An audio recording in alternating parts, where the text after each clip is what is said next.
Welcome to KRGI Encounter. Today we have Swanzal Kapoor speaking on architecture as resonant value.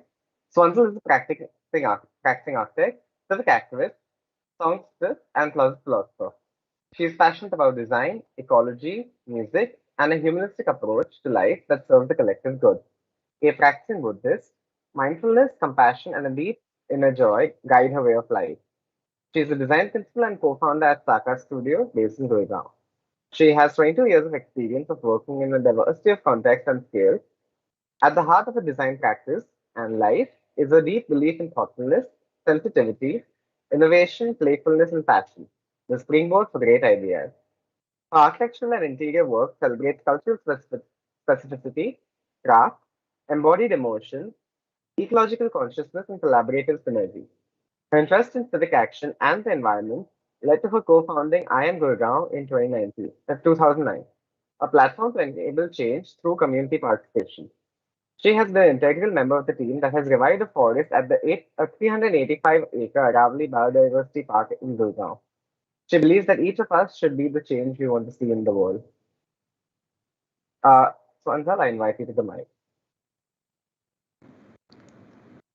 Hi. Can you hear me? Yeah, we can. Okay. Yes, you're on. So thanks so much for that introduction, and thanks Mamta and the KRVI team for inviting me today.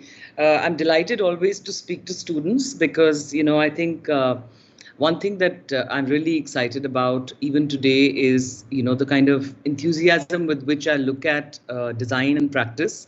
I think it stayed unchanged since I joined architecture centuries ago. So I'm delighted to share that journey with you today. And I'm just going to move to the presentation. Just give me a second.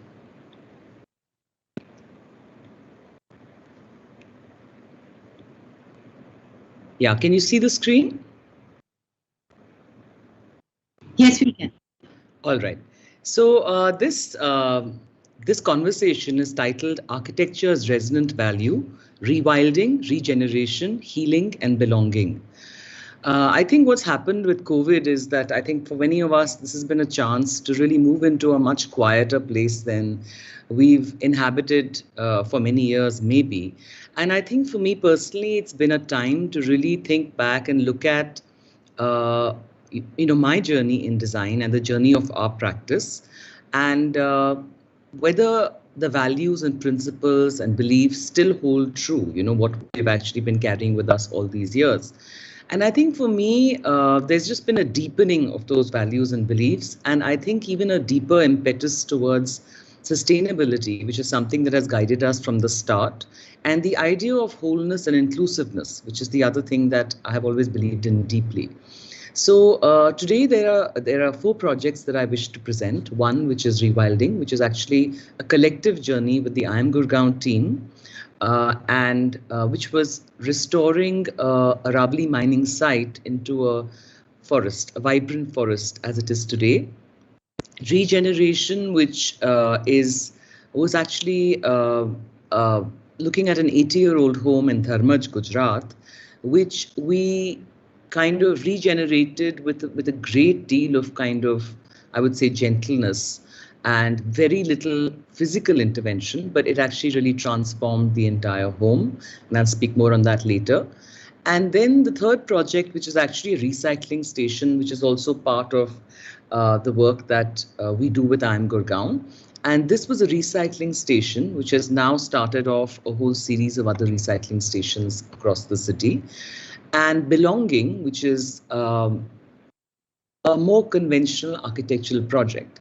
So this conversation today is going to be, I think, maybe not a very typical architectural presentation, but it's going to be more about larger philosophy, guidelines, and experiences. So moving on, we've always believed that, work is not a commercial transaction. And I think that this idea of work as an offering and to work with great intensity and sincerity is something that really speaks in all of our work. This is a collage of images from one project, which I'm not presenting today, but it kind of gives you an idea of the kind of details that we go into when we work on a project. And as Shravan mentioned earlier, at the heart of our practice is the idea of thoughtfulness, sensitivity, innovation, playfulness, and passion. And we are very curious as a practice about people and how they inhabit and enjoy space. And I think every project that we work on, we really kind of start from scratch. So we come into a kind of collaborative space with a great deal of curiosity and openness, and very few, kind of conditions that we carry with us into the project. So that allows us a great deal of kind of nimbleness. And I think that most of our work is very, very diverse as a result. So over the years, I think what I really believe is what I practice is an architecture of resonance. And resonance is defined as the quality in a sound of being deep, full, and reverberating, but also the power to evoke enduring images, memories, and emotions. And this, I believe, is really at the heart of meaningful architecture. It's only when architecture kind of draws out of us our deepest memories and feelings is when it has the ability to transform us. And that's when it really becomes, I believe, magical. We have, over the years, I think these are the kind of attitudes and beliefs and values that our practice embodies. And I don't have time to go into all of them today, but I think that at the center is really what we call the values, which is the architecture of resonance, which is guided by the principles of cultural specificity and ecological consciousness, and the values of timelessness, beauty, repose, sensory richness, and dynamic value. How these are expressed in each project varies widely based on the context, which becomes the prism, really, which kind of determines which values are kind of heightened in each project. And that is a very organic and intuitive process, and we work with a great deal of intuition. So as a philosophy, I think that, what we have been moving towards for a very long time and always believed in for the last 22 years is that, to have to start with a position of the responsibility that we have to the planet. And this has guided almost all our work, but it's becoming more and more powerful as an idea now. And fortunately, we've seen a big shift in the last 10 years where people are finally starting to recognize this and becoming aware, becoming more conscious. And that is a very heartening thing to see. We have a long way to go, but I think it's begun. And the idea of, a humility, as well as the radical renewal of our sense of responsibility. So this kind of can be expressed in many different ways. And I think we need to realize that every line that we draw on a sheet of paper is going to extract a resource from the earth. So to be really, really mindful of exactly what is needed and what is essential. The idea of a sensibility beyond an ism. So, we are very wary of, too much theory and too many ideas on particular styles, because I think that's always a limitation. So we normally work with a great degree of freedom, and what is created is something which is perhaps doesn't fit into any particular style, but it has a kind of presence of its own.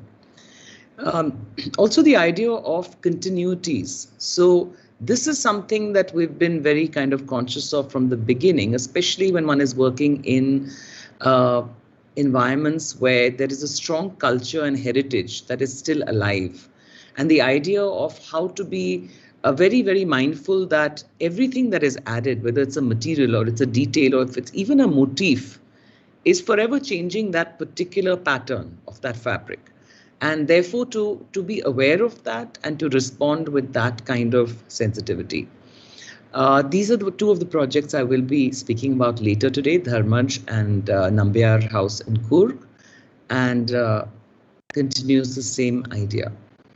And then the idea of empathy and emotion. So I think that this is something which is very, very, something that I believe in very deeply, that, there has to be a great sense of empathy with place, and it's only when you can actually, immerse yourself completely in a context and really understand it, understand families. We do a lot of homes, and whether it's an institutional space or a residence, the idea that how deeply can you feel the kind of needs of place, of people, of climate, of possible materiality.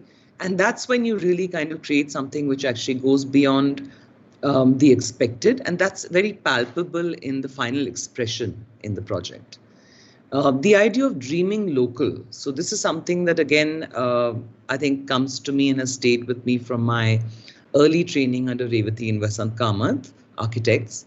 And, it's perhaps interpreted in a contemporary way, but at the heart of it is the same ideas on how can we really have a continuity in making and craft cultures in our country, and yet make it dynamic so that it's not just a kind of mindless application, but something that really creates something new.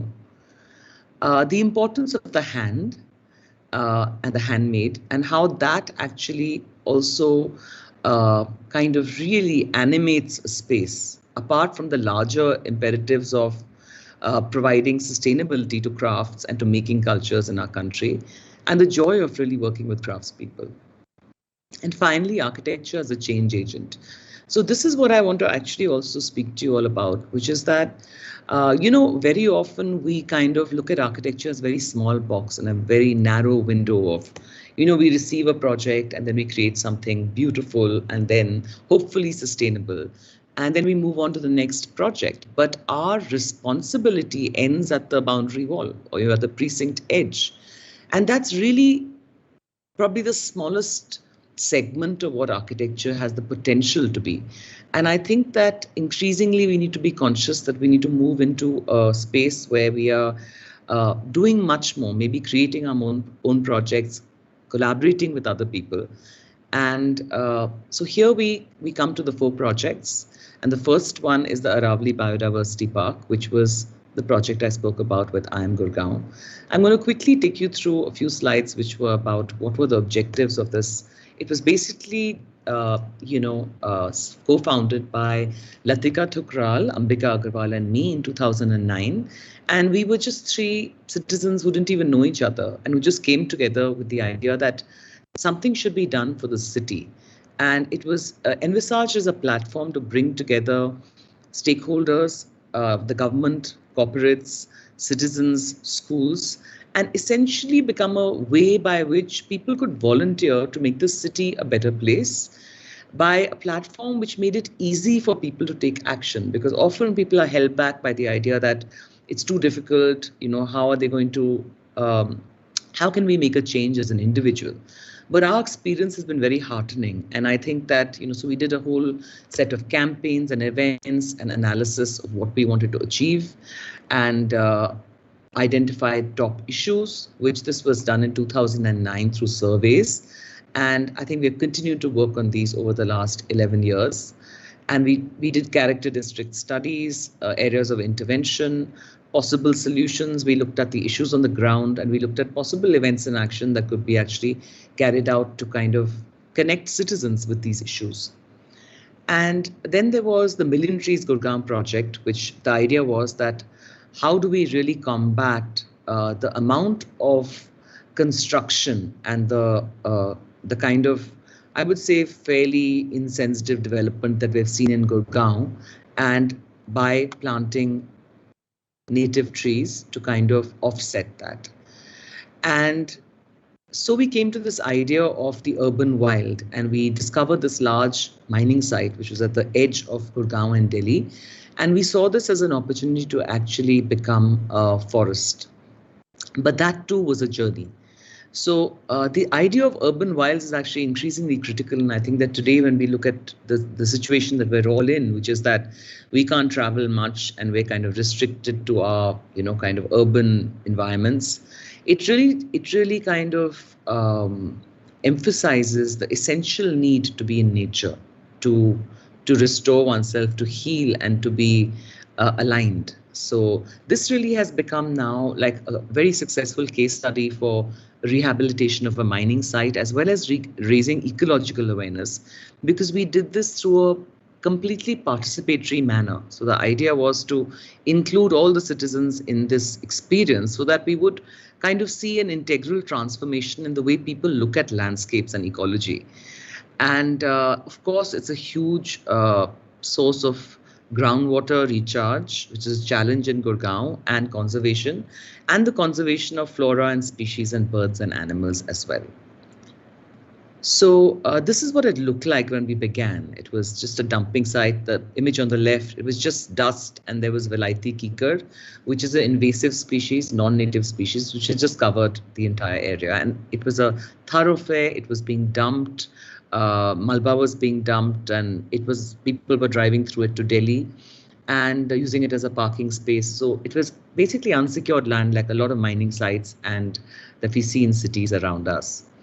And so we did various landscape studies. We had Savita Punde, who assisted us with the initial examinations into landscapes and typologies of eco subhabitats within the landscape, and also looking at the interesting question, which I'll come to later again. And this was also an idea, early ideas where we were very excited and we were looking at what all we could put into the space. And I think that you can see that there's the nursery and the flower park and the restaurant and the sacred grove. And, you know, these are all in many ways very conditioned ideas about parks and about green spaces in the city.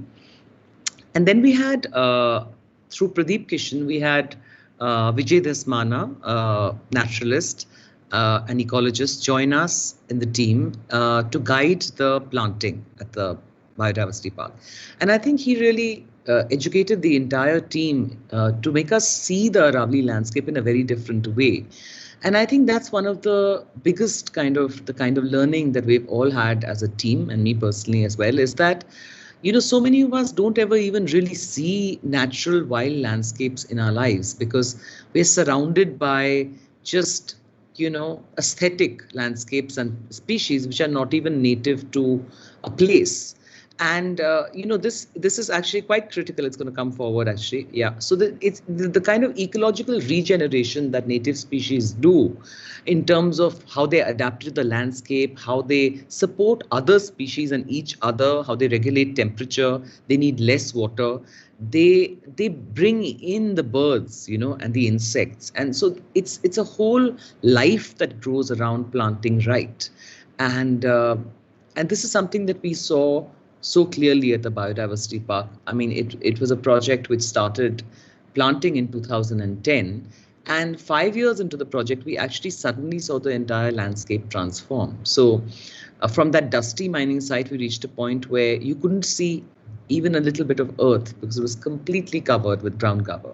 We also looked at sustainable infrastructure in terms of drip irrigation, sustainable wetland creation with bentonite, which is a natural clay you can see on the left. These are pictures in 2012, 2014, and 2018. So how the landscape has kind of healed and grown and the trees have grown. And we also collaborated with Mukul Goyal Designs for the design. He lives in Gurgaon and he's a product designer from NID on signage, on benches and on bins. And we also did a initial attempt, which you can see on the right, which was an attempt to invite citizens to design benches for the park. And of course, this is the winning entry on the right that you can see, but we were unable to fabricate it at that time, and that's how we went forward. So I think in everything we've tried to see whether we can include people in the process, rather than create something and then people come in later and kind of consume it. And these are designs of the gates and the amphitheater, which was done completely in stone gabion walls. So actually during the monsoons, we have plants growing through all the steps, which is actually very delightful to see. And then we kind of trim them a little later. And then in the dry season, of course, it goes back to looking like how it was when it was originally built. And these are pathways in porous concrete and gabion walls and screens along the boundary wall. There's been a lot of gravel. The entire parking lot is ground grid and gravel, so it kind of holds almost a huge amount of rainwater collection and percolation is generated through just using gravel and ground grid.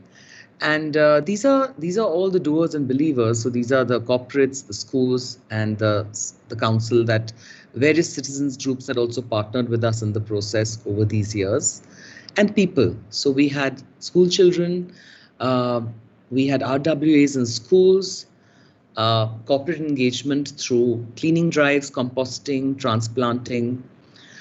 recreational activities at the amphitheater. That's the Utsav that is conducted every year.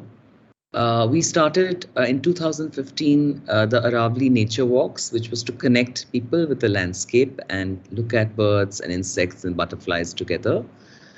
And ecological conservation of soil, and as an educational space, livelihood creation for the gardeners who maintain and have tended to this park for 10 years. This is a timeline which basically shows you from 2009 to 2020. Over these years, we've planted approximately, 1 lakh, about 30,000 saplings in the park, and approximately 15,000 a year. So these were the challenges when we began. It was, there was grazing, encroachment, constantly changing administration, lack of awareness and understanding, dumping, security issues, and cleaning and maintenance issues. But what we really learned through this is that, we really learned through the whole process of the creation of this space. The diversity of our team really helped us in kind of dividing roles and responsibilities, and the determination to pull through regardless of, what the challenges were on the ground. And working with nature, I think we were very lucky that we had the right guidance. So we were able to take a few good decisions, which really took care of everything else. So what I really want to share with you in this is that, very often we underestimate the ability, our own power as citizens and our ability to make changes in the cities that we live in. And we kind of, just leave that responsibility to the administration or the government, which is the most popular word that is used. But we really need to look at, what are we doing? Where are our responsibilities to actually give back? Because the reality is that, as citizens, we are the ones creating all the problems. We are the ones dumping the waste. We're the ones consuming the water. And we really can make a huge difference if we are just determined to kind of take action. So that's the first project. And this is now a very different kind of space. This is the home that I was talking about in Dharmaj. It's called Rhodesia House. And that's an elevational study that was done. It's a beautiful Art Deco home. It's located in Dharmaj, which is between Ahmedabad and Baroda in Gujarat. And on the right-hand side, you can see the site. It has a narrow entrance and a large kind of widens out at the back. And it's located on a kind of main road of Dharmaj, which is Station Road. So it has an almost kind of institutional presence within the town because of its location and the kind of design. This is the image of the gate pavilion as it was then when we first went to the site. So the vision here again was really to look at, because the decision was that we didn't want to build very much, but we wanted to kind of really regenerate this. The client was a friend called Alpita Patel, who belongs to Dharmaj. And like many people from Dharmaj, has lived most of her life overseas because, Dharmaj is one of those diaspora stories where almost every family has half their family in Africa or in other parts of the world. So this move happened literally on dhaus. So people left in dhaus and went to Africa. So you can imagine the kind of spirit that those people had. And so what we really looked at here is that adaptive reuse of this, but create something which is much larger than a home, because there was a gate pavilion and a large courtyard and then the main house at the back. And we really looked at this as becoming multifunctional and becoming partly institutional in terms of an archive, in terms of, connecting with the city through programs, which could actually become a resource for the local people and also become a resource for people from outside the town to come in and study the uniqueness of this town, because this town has actually the elevation you saw earlier of the gate pavilion. It's full of these old, beautifully made homes which are just falling apart because people have lost interest. And it was also eventually the idea was to build a team and resources to provide access to restoration techniques and methodologies that could be followed by many other homes and families in the town subsequently. So this is an axonometric view which basically shows you the ideas on degrees of publicness and the activities that we anticipated. So in the Gate Pavilion, we were really looking at the lower floor as a kind of information center and cafe, and the upper floor as an archive come research space where there could be small exhibitions, book launches, archival collection of from the community. And the central courtyard, there's a huge trend in this town of people actually coming back for weddings. So they live all over the world, but they come back to get married in Dharmaj. So this really was a space where that was one of the things the client was very keen on kind of supporting in this restoration, because it was essentially a heritage homestay, but more than that. And then the idea of talks, gatherings, wedding celebrations, film screenings, in the courtyard and in the front area. And then the rear homestay really became what was the heritage homestay. But it also had spaces like the multi-purpose hall on the first floor, which could be used for smaller events, opened out to the townspeople. So here we're showing the same, this is the main site plan, which shows you the gift shop, cafe, a deck which connects to the courtyard, and then the heritage homestay at the back. And so what we did really was that I won't go into the details because, I think there won't be much time, but you can see basically how I'll go into the very minimal changes that we made in the process of opening up this home internally so that we could let in light and add infrastructure through bathrooms and modern kitchens so that it would become livable and usable. I'm just going to keep a quick track on time. Yeah. And so that's the Gate Pavilion first floor, the ground floor. So we essentially opened up the space between the lounge and the dining area as you come in from the reception. And we added a large bathroom and suite. We converted by just breaking down an intermediate wall and connecting to a larger bathroom.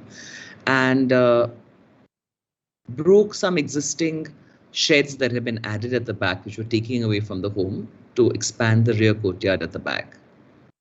And on the first floor, similarly, this is going to be the next phase. This has not been implemented as yet, to add 2 washrooms within the balcony space to get 2 suites and a large hall in the middle. The idea here also is, if you see, there are connecting doors between all the spaces.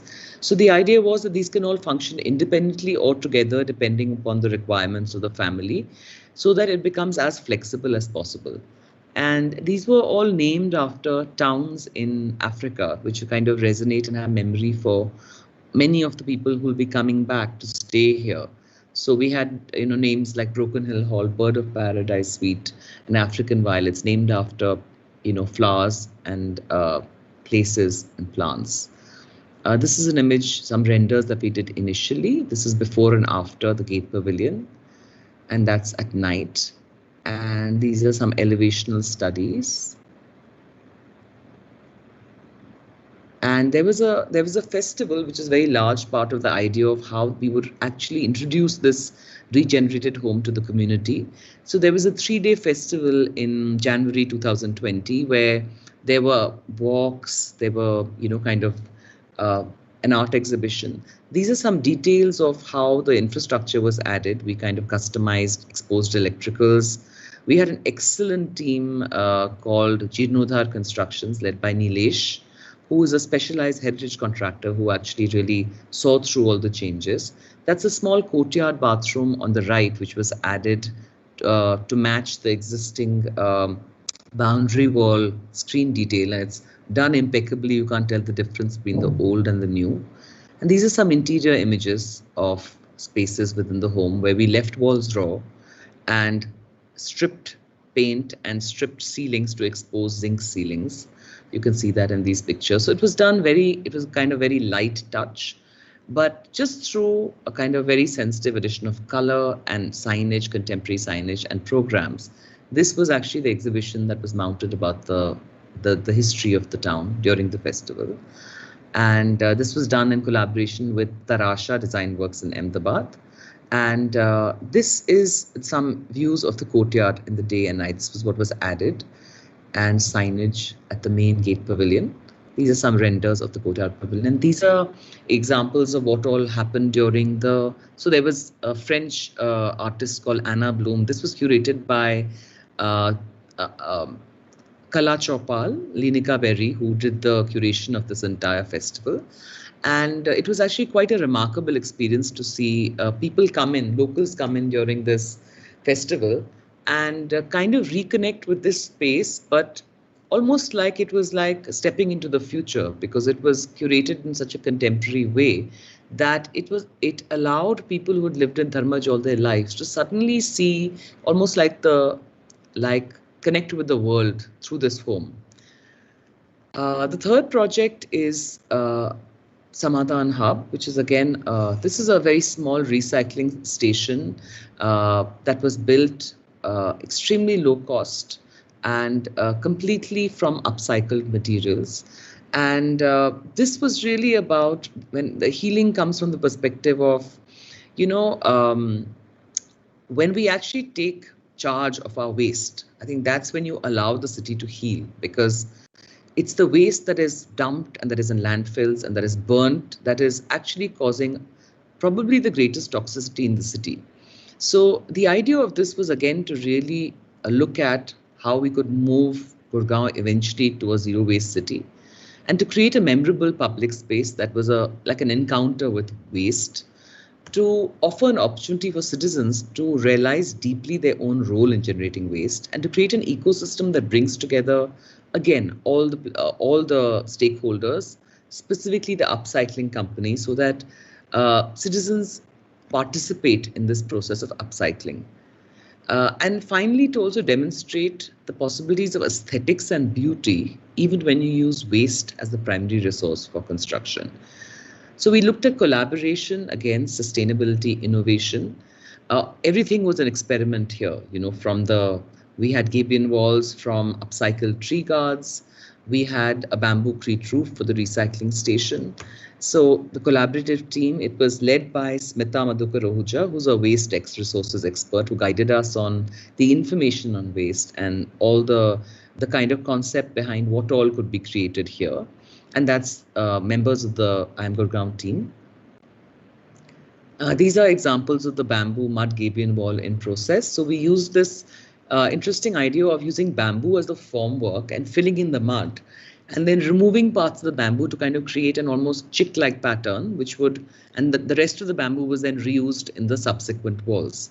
We also developed this glass bottle bench wall, which is kind of inverted, alternated bottles, so that you have the same pattern on both sides with colored bottles. The signage was from upcycled crate wood, and we infilled the walls with broken down cement waste and waste AC insulation. The pathways were also made out of upcycled cement waste. And we actually were involved even with the graphic design. We had young graphic designers who were working on it, but it was a careful process of looking at, you know, how to communicate, and the ideas of connecting, learning, feeling, and action. So this is actually the site plan, and if you see, there are two roads. It is located along actually the Wazirabad Band Eco Restoration Trail. And as you enter, I'm not getting a cursor here for some reason. I don't think I can access that. Yeah. So as you enter, you have a kind of curving information walls on the left and the recycling station at the far end of the site. So entering in, you actually have a choice whether to walk past the information walls and read about waste, or move directly to the recycling station at the back. There's also a side entrance which would enable people to directly go in to drop off their waste. And then we had a small kind of it was kind of like a largish space that was created as a by H.G. Arun Kumar in a previous exhibition, and then now it's being converted into actually a green space for exhibitions and a kind of workshop action wall area at the end before you exit and come back out. There was a retention pond that was also located at the kind of northeast of the site. That was the lowest point, so it collects all the water and runoff of the site. These are some examples of views and elevations and renders that were made earlier to study the what it would look like.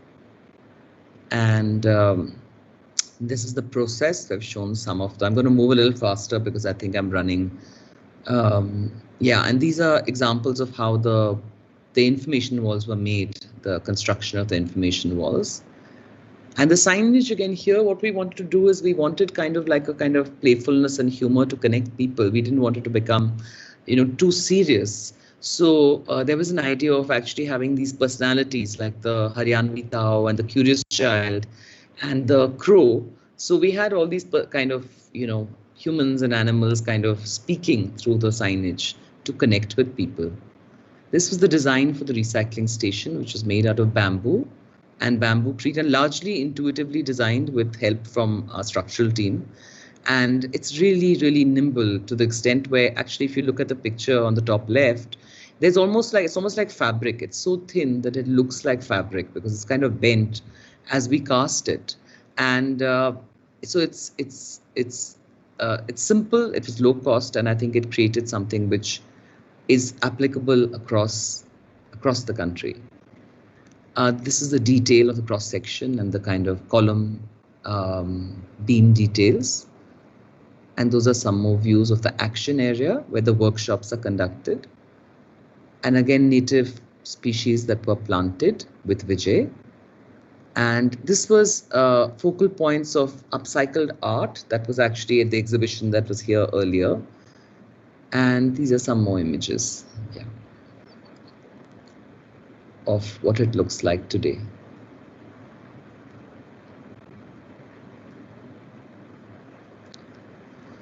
And this is the last project I'm presenting today, which is actually the more architectural project. And this is a home actually in the Bitangala Hills in Coop, which was designed for a family that lives in Delhi. But Mr. Nambiar belonged to Kerala, and which is Kannur is only about, his hometown is only about 60 kilometers from this particular spot. And he was keen to build his family home here. And so what we really did in this home was create a home that is kind of very heavily influenced by Kerala homes, but which through, certain contemporary reinterpretations. And this is a picture of the entrance. And that's the site and the road that goes up. There's another home on the same hillside that we built, which, yeah. So that you can see the location of the site and the entrance point.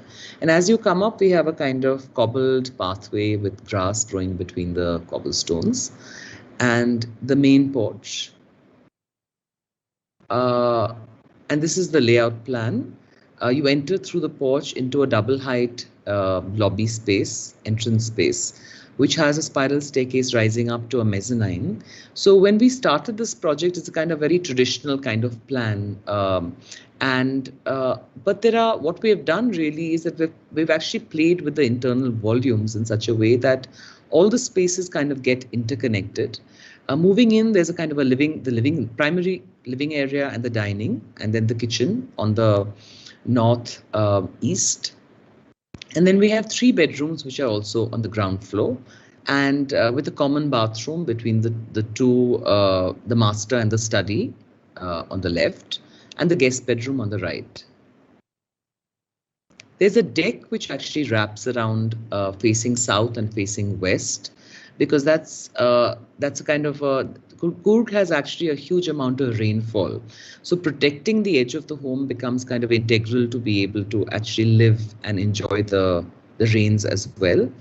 And this is the mezzanine floor plan, which is basically was made completely in wood, harnessing local carpentry skills.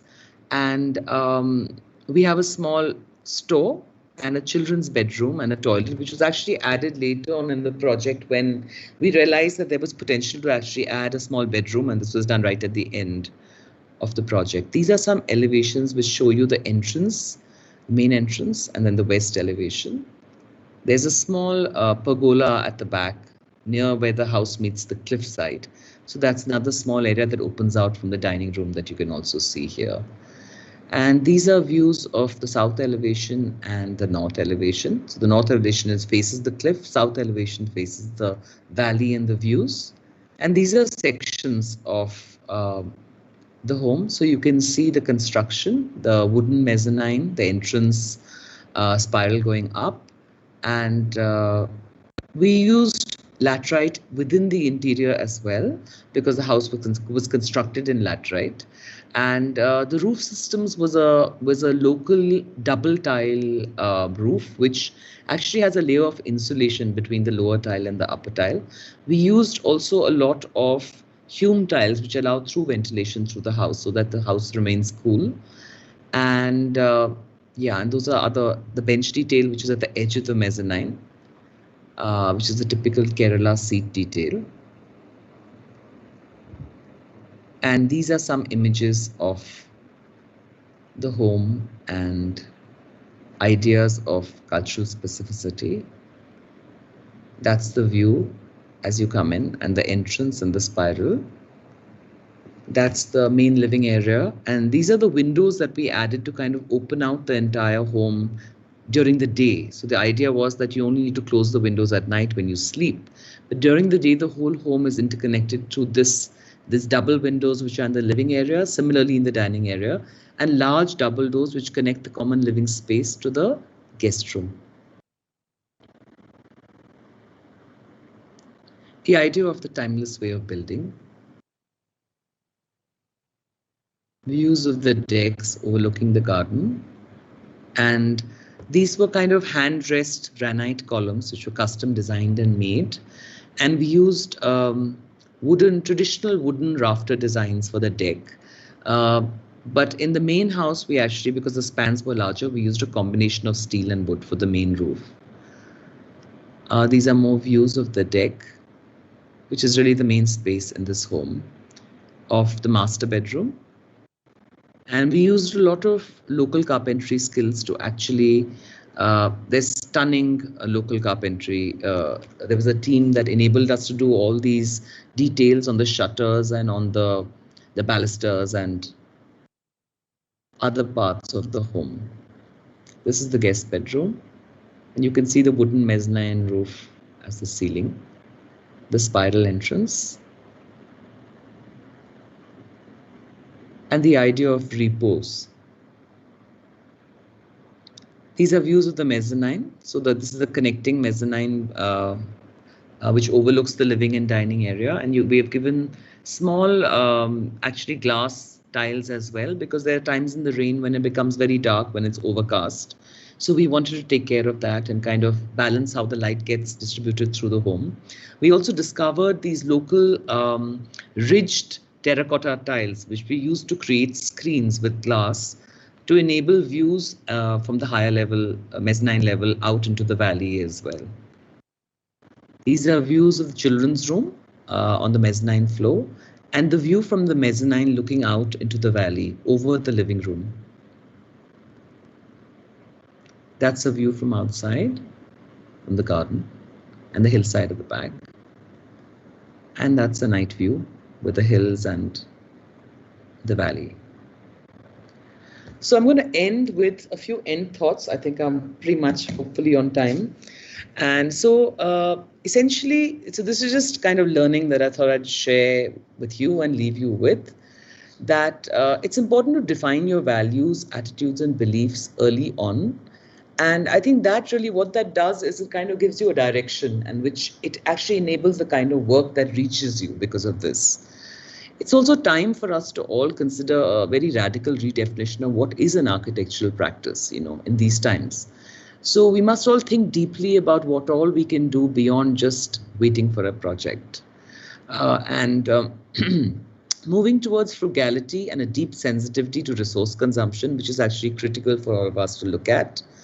And to constantly evaluate and re-evaluate the essential. I think of late, my most common statement to people who come to me to build anything is, how little do you need to build? And I think that's a very important question to ask.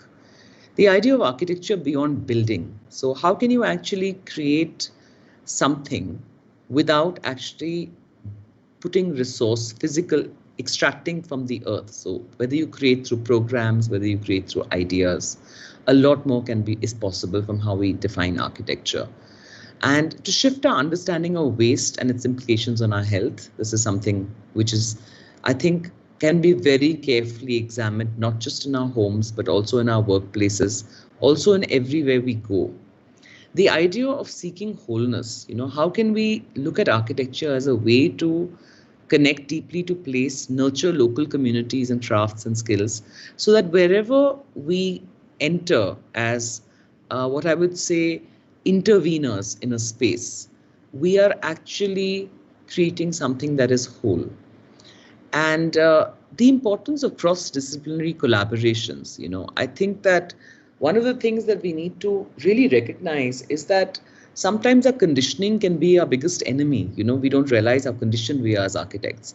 So when you work actually with people who, like the I'm Gurgaon experience of working with people who are come from completely different places, has enabled us to create something which perhaps none of us could have imagined individually. And lastly, the idea of volunteering and how important it is to realize that we really need to be the change.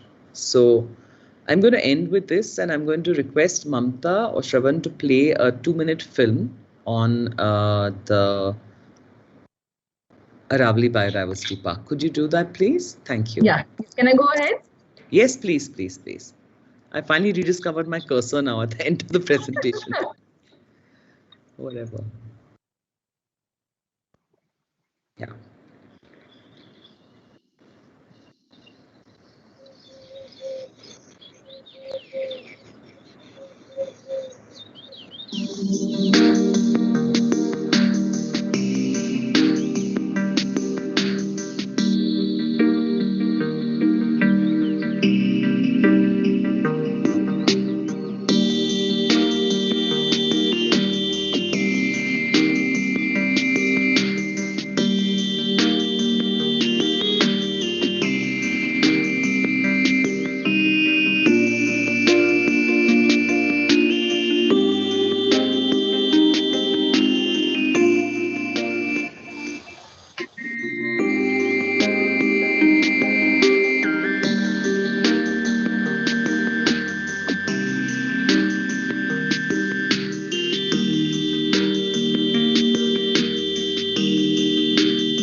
Shravan, are you there?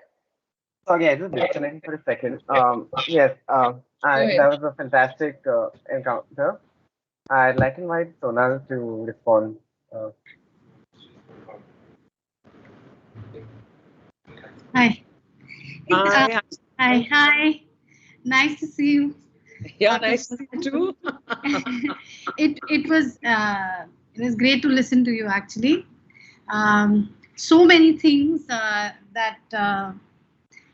to think about, and the kind of practice that you have, which is one of I mean, of so many diverse engagements and ways of engaging, and that itself is very, very interesting, because like you said, when you spoke about the projects, you said more architectural projects, and not so architectural projects, and so that also is a very interesting discussion. I think that is there looking at the kind of practice that engages so much with it's self-initiated some projects, like you said also, there is a diversity, like there's a diversity in even the architectural and design work, everywhere.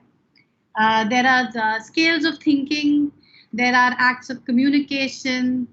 I mean, a lot of work must be that as well, conversations, communicating. So I was just wondering that, this idea of expertise, or the expertise of an architect, and this idea of, the more architectural project. So I was wondering what your thoughts about that were. So it's you've said, I think you said it very, very well and in very few words, but I think that it's not been a conscious thing. It's just how I think it's been for me, that the questioning, always the questioning and the looking, I think that has been the really most important thing. And I think with expertise, I think I go into every space to learn, right? So I'm not going into any space as the expert. I'm going to every space to see who else is there that one can learn from, right?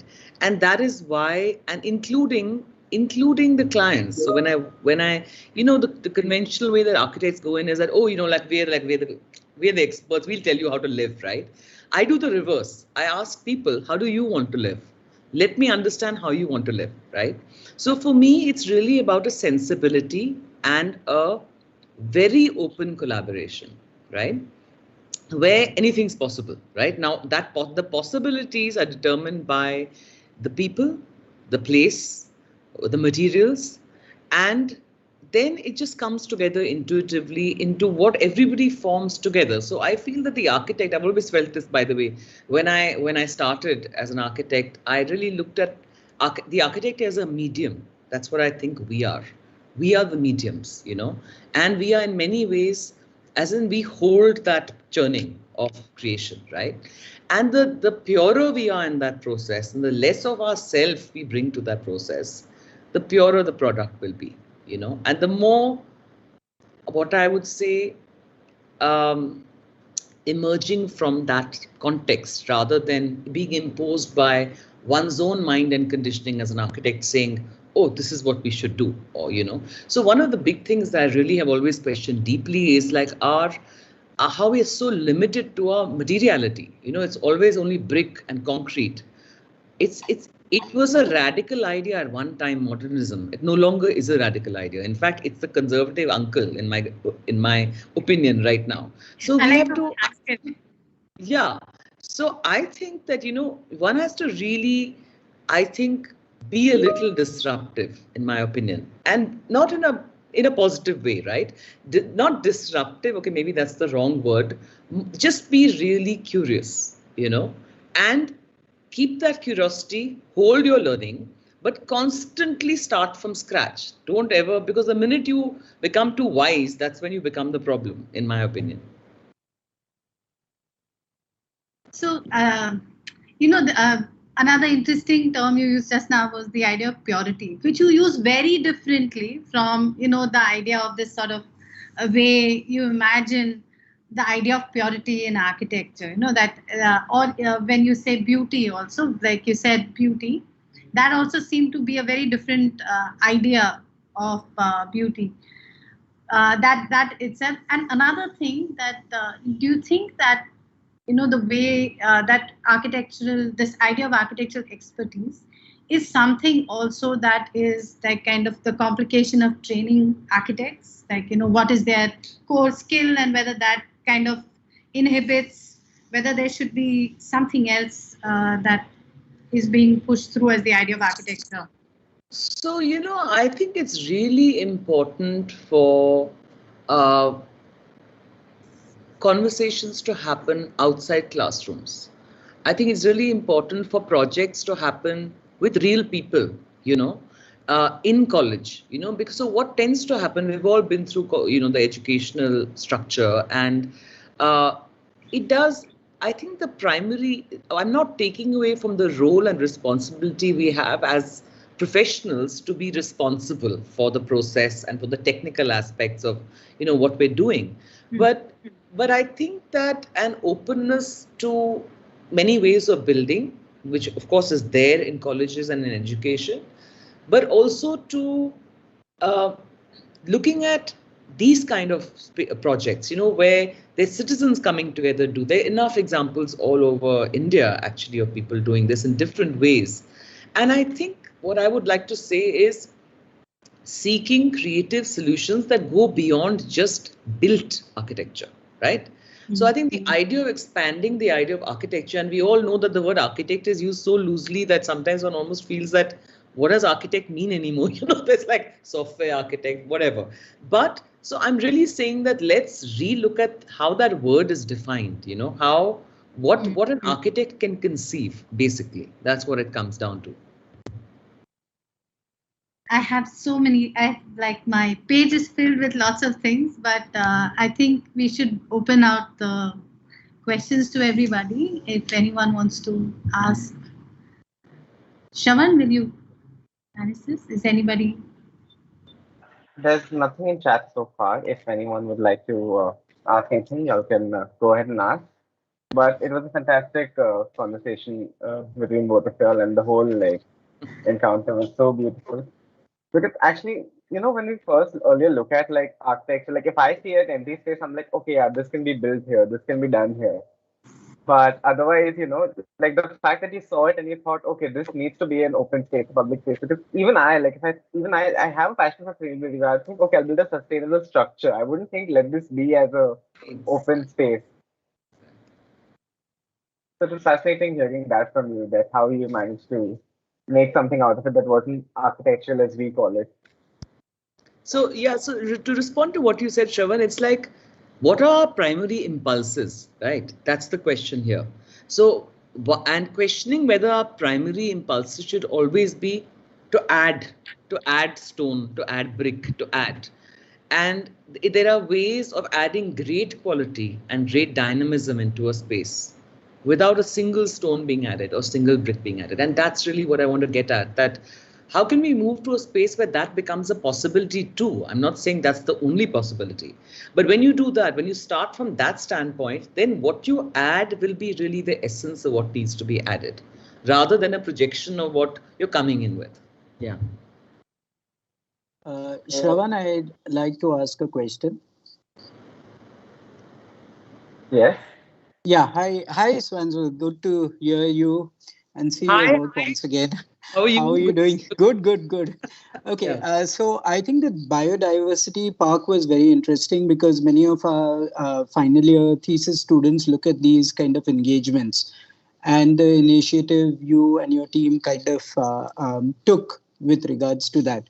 Now, one of the things I wanted to ask you is, what do you see as an architect, and because it's in Gurgaon and the idea it's so close to urbanization, over a period of time there will be people encroaching on it, and did you all manage to kind of get policy changes with regards to that so that it remains a biodiversity park close to the city for eternity, so that it really remains a lung for the city? Yeah. So thanks, Ensley. And it's very interesting that really, and I didn't speak about it since I'm sharing it because you asked the question, that for our experience, we did go into the process of saving it and altering the master plan, actually, and making this being recognized by the government as a biodiversity park. So that process happened.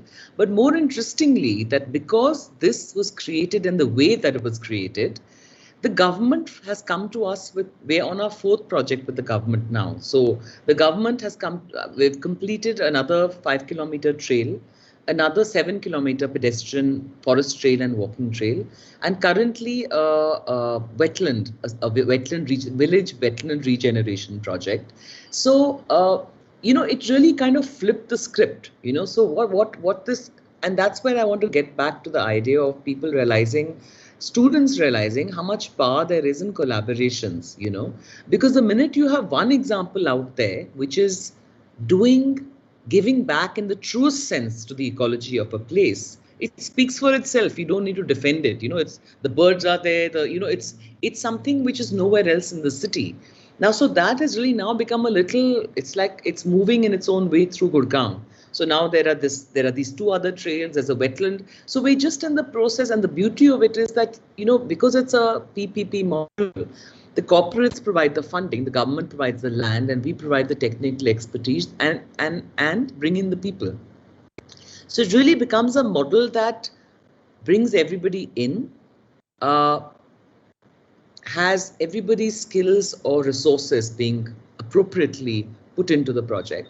And so it's something which can be done all over the country. It can be done in every city and town. And trust me, we've discovered, I've lived in Gurgaon for since 1997. And last year, I discovered the creeks in Gurgaon as part of another project of cleaning up the creeks that one had never seen. So, our cities have truly hidden natural jewels, which we never get to see because we're just following the roads, and who has the time to explore anymore? See, so that's another thing that if students started this process of exploring natural place in the city, I think we would have a completely different set of possibilities opening up that are very much doable. And perhaps I feel institutions should start at least within a 5-year curriculum, look at one live project initiated by the students. It's very possible. Yeah. Imagine the kind of good that could come out of that. Good. Thanks. Something for Shravan to take on. Shravan, all eyes on you. Pinkesh, would you like to add anything to the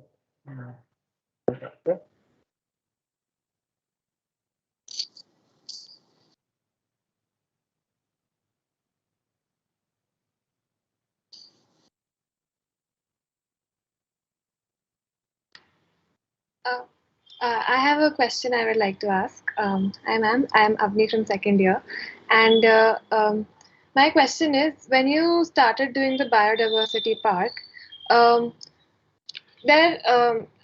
don't think there was somebody who asked you to do it, or any sponsor who asked you to do it. So you started doing all of this on your own. So where did you get the resources for doing this? Because it's very difficult to start a project on your own. So Avni, as I shared at the outset, this was done as part of I Am Gurgaon, as a collective, as a citizens group, right? It was not done as a studio practice, right? So all our work for I Am Gurgaon has been completely voluntary as CSR, right, for the city. So the reason that it happened is because we went as a citizens collective to the government, right, to say that this is the idea that we have, and will you give us permission to do this? So that process took about almost 7-8 months, because this happened. These project ideas began almost as soon as I Am Gurgaon was founded, because the whole idea was to make a difference through physical change. And initially it was not easy to get funding, because obviously we had to rely on, because most of us in the core group at the beginning had lived in Gurgaon for over 12 years at that point, and had already a kind of deep roots between other citizens who were in corporate positions in corporate organizations in Gurgaon. So we had a lot of trust and goodwill from people who believed in us. So I think that is what actually helped us get the initial funding for the project. And then as it went along, people just joined hands. They saw what was happening. They realized something meaningful was being done, and it just happened. So that's how the funding came in, and it was a struggle. So I think Latika from our team, who's the co-founder with me, is spent a large amount of time raising funds for this project. So it's also how team members actually, skills that team members have to enable this. So that's why I was saying that, the idea of collaborative teams, the idea of when, what I was discussing with Ainsley earlier about this becoming student projects. There's no reason why these kind of projects cannot be envisaged as collaborations across other institutions in the same city. For example, if you get an architectural school and a business school and uh, a school which is focusing on transportation design or ecology, if you get different schools, so then your pool of students is also diverse and their strengths is diverse. So somebody can work on funding, somebody can work on design, somebody can work on ecology. So I'm giving you an example from the real world, but this can equally be applied within the student space. If one is looking at trying to get a live project off the ground. And it can even become something which becomes a continuous engagement. So every batch that comes in continues to work in a different way within the same space. So there are possibilities here. So I hope I answered your question. Yeah, there are lots of possibilities, and it's really inspiring that such a broad group of people came together and did it. Yeah, thanks. Thanks. Would Pinkish like to say anything? I think. Shravan, you're actually forcing him to say something. You're on the spot, Pinkish. Can't be silent. What question?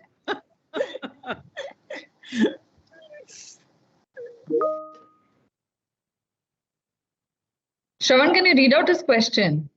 Yeah, I think he sent something in chat just now. Are these alternate models of practice also financially sustainable as a practice in the long term? For example, how many of the four projects you showed were done pro bono? So 2 projects were pro bono, the Angurgaon projects, and the other 2 projects were definitely non pro bono. So it's a balance. So I mean that's a good question, because it does become challenging. It does become challenging, but I think my learning here is that it's always possible. There's always time available to do that one project at a time, which you're not earning from. I mean, which you're giving back, is your way of giving back. So and it's also about then therefore also being diverse enough, importantly, that you don't get slotted into one particular type, which then limits you. So the work that I do with Angurgaon, which is at a kind of deep ecological level, and I also do high-end residences, which are in many ways meeting aspirations of clients which may not match my own very deeply felt personal values about less and quietness, but which I don't hesitate to work on, because that is a different kind of exploration. So that also allows me to do both these things, where I'm not so limited in what I will engage with that I'm unable to do the give back that I want to do.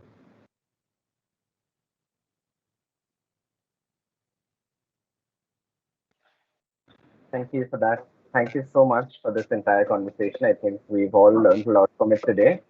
And yes, thank you. Pinkish is also thanking you in chat. More power to you. Thanks, Pinkish. Thank you so much. Thanks. Yeah, thanks, Swanzal. Thanks for being patient for all the technical glitches. My pleasure, my pleasure. Thanks, Mamta. Thanks, Sonal.